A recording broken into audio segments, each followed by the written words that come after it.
Welcome to 411 Stories of Connection.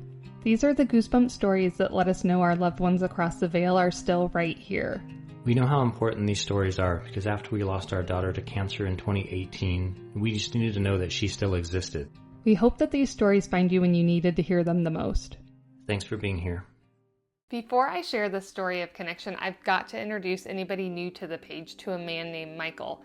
He crossed the veil and he sends his family tons of flamingos as hellos, and he also used a minion balloon to do something really cool. After I've shared these stories, he's done an amazing job getting signs to all of you. It has been wild how many people have seen flamingos or minions since the stories have posted, and I'm starting to realize that the point of that is to show all of you how easy it is to connect on the other side. But he's also wanting you guys to feel connected to your loved ones. Here's a perfect example of that. A woman named Jamie is following our page, and she loves Michael's personality, so she asked him if he could send her a sign as well, either a flamingo or a minion. She also asked if he would go and find her husband, who passed away in 2021, and tell him hi for her. Then, on a whim, she started cleaning out her garage, which she hadn't touched since his passing. He was a gearhead, and I'm sure it felt heavy for Jamie to go out and tackle that garage because that was her husband's haven. So she goes out to the garage, and you can see this is his tool bench area and a big wall of tools, and in the middle of it is a little teeny tiny minion hanging on the wall. Now she says this is a perfect representation of her husband because he was this big, burly, bearded, motorcycle-loving man, but he was just as much a loving, kind-hearted teddy bear of a man. So finding that minion in the middle of all that manly stuff was just such a perfect hello from Michael and her husband. She said it put a smile on her face and comfort in her heart, and also gave her the confirmation that now is the time to clean out the garage, and she knows that her husband Tyler is going to be right beside her, guiding her through the whole process. And I think that's a perfect example of how connected we all are. We're all connected here on earth. We're all connected across the veil. So of course Michael can find her husband and help her feel connected to him and receive a sign, and that's probably really easy for him. So I love that she shared that. I hope that inspires all of you to connect with your loved ones across the veil. If you want to, you can ask Michael for his help. I think he's pretty good at it. I hope it fills your heart with joy just like it did Jamie's. Thank you. I'm going to share one more story that has to do with Michael for everybody that's been following along with the Michael story. And if you're new here, Michael's a young man that crossed over, and his family reached out to us and let us know that he sends them a million flamingo signs. I shared that story, and then everybody that follows us started seeing flamingos. It was tons and tons of people reaching out to us to let us know that they were getting little hellos from Michael, and Michael was helping them feel connected to their loved ones across the veil. Then I shared a story that Michael had done something cool with this minion balloon. So this woman named Waynette reached out to me and let me know that after the first story, she started receiving signs of flamingos. It happened 3 times before she finally accepted it. And she was like, "All right, hello Michael, it's nice to meet you. Now go find my son Aaron. I think you two would get along great." This was before I posted the story about the minion balloon.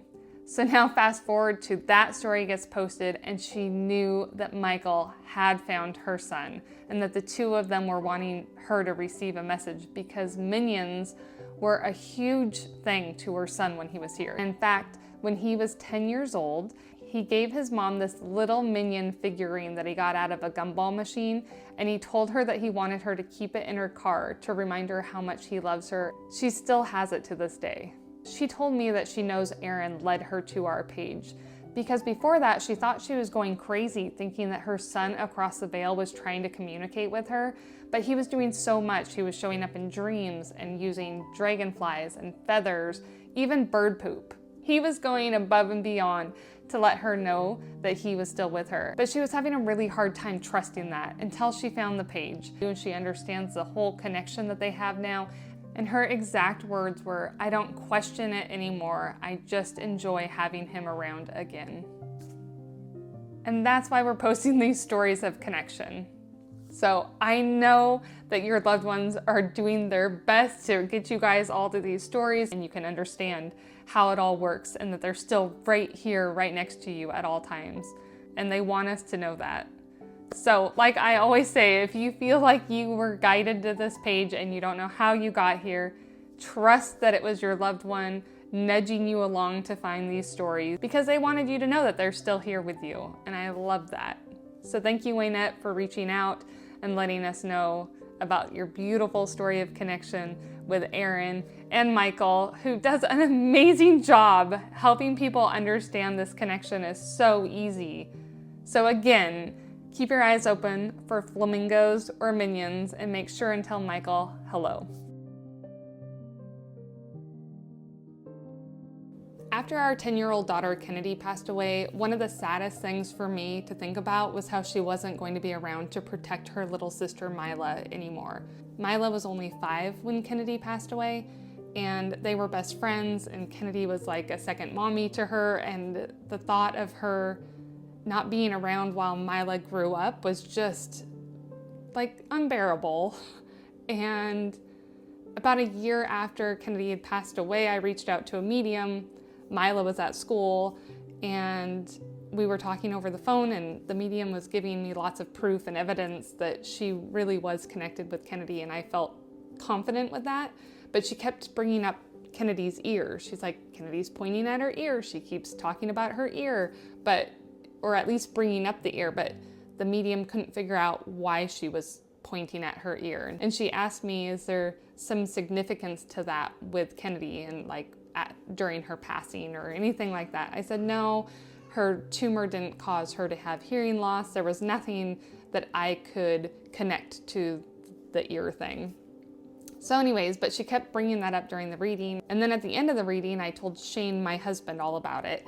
And I asked him about the ear thing, and he was like, yeah, I can't think of anything to do with that either. So then he went off to go get Mila from school. And when he came back, he was like, I know exactly what the ear thing is.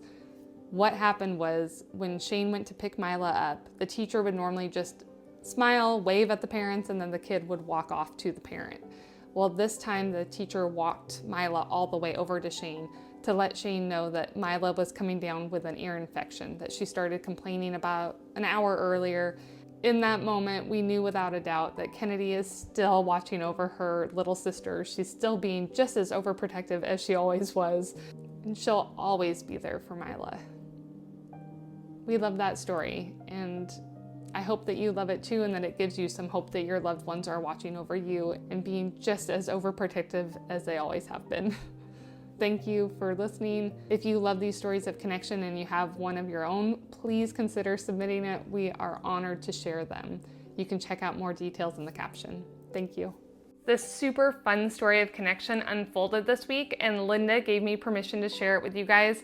It's going to prove that everybody has a loved one right next to them that they can connect with at any time, even if it's been years and years since they passed away. Linda's mom, Betty, passed away 20 years ago, and she's never really asked her for proof that she's still with her. Sure, she says hi, but that's about as far as it's gone with trying to connect with her. She recently found our page, and she's been following along, and on Monday morning, she was laying in bed. She was looking at our post and thought, okay, I'm gonna try. She decided to ask her mom for proof that she was with her. So she asked her to send her a sign. The first thing that popped into her mind was a cardinal. She thought, that's such a common sign, never mind. She gets out of bed, walks out into the kitchen, and her husband immediately says, there's a cardinal on the deck. She was like, whoa, that was fast.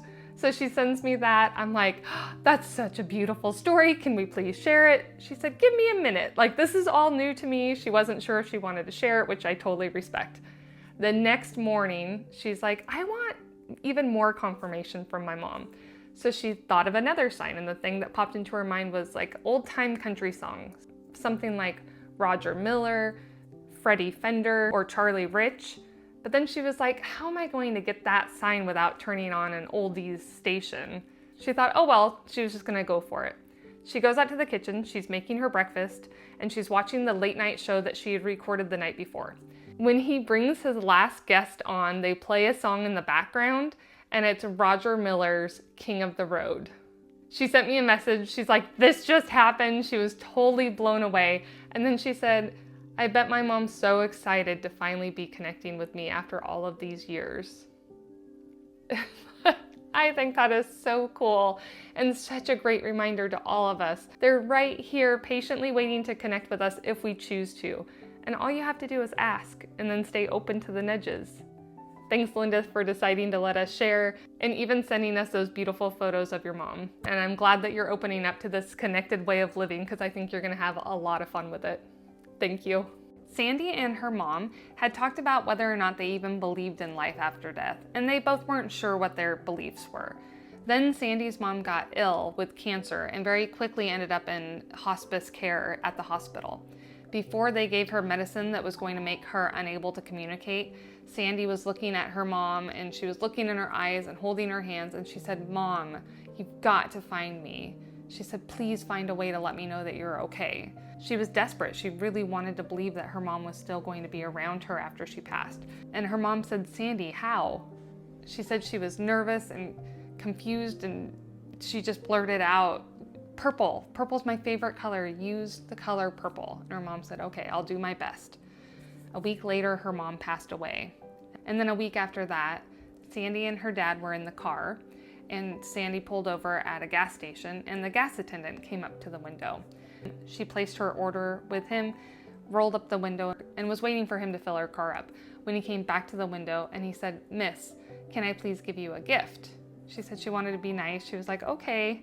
And the man walked away, went over to the gas station, bent down, did something, came back, and he had a purple flower and he handed it to her.